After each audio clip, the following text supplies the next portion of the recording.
At one time, the area was home to one of the most dubious mining claims in American history, a time in which two worldly marketers convinced thousands of people to converge in 1881 to try to find silver in the desert dirt, a time that came crashing down in 1893 when Congress demonetized silver, and many left without their fortune. In the early 1900s, mining resumed, but not for silver. Instead, manganese and flux materials were needed for wartime production. That ended in 1955. Left behind was a maze of mine openings and a ghost town comprised of just a few small buildings, a two-room schoolhouse that now serves as a museum, and just two people who volunteer to manage the historic property. That, and dozens of mine openings that pose a threat for anyone who might go near them. The team identified 297 hazardous mine openings scattered over a 2-mile area, many in just a half a mile square. A biologist identified significant bat maternity and hibernation use, primarily housing a species of concern. But the biggest challenge facing the team was geology. A study indicated variable soil conditions and relatively low strength.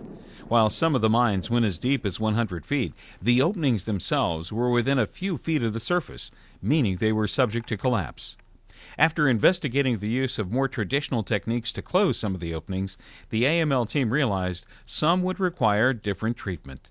In some areas, engineers used tried-and-true techniques to close the mines, backfilling, blasting, and polyurethane foam plugs, and they created bat gates to ensure access. But at 15 locations, the team selected a new low-cost method to plug the openings.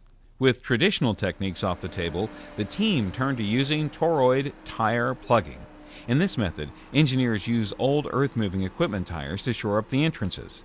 In this technique, tires are built both vertically and horizontally into support structures. Their durability provides a long-term, hundreds of years solution. Their flexibility allows for movement needed when the earth shifts, and the cost is negligible since the tires are no longer usable on equipment. At this, the Feature 4 Carolina opening, engineers needed to close a 16 by 20 foot wide area, but still provide for cave access. They stacked the tires into a floor and beam support system, and then included a 6-foot wide corrugated steel pipe as a doorway for bats. The project engineers say this is the first time the tire plugging method was used in the United States. It is the signature moment for this project that also provided significant protection for bats, as seen in this post-reclamation video. The project also preserved the historic nature of the site and increased the safety of those who might visit there, which is why the judges chose the New Mexico Abandoned Mine Land Program as the National Award winner for 2015.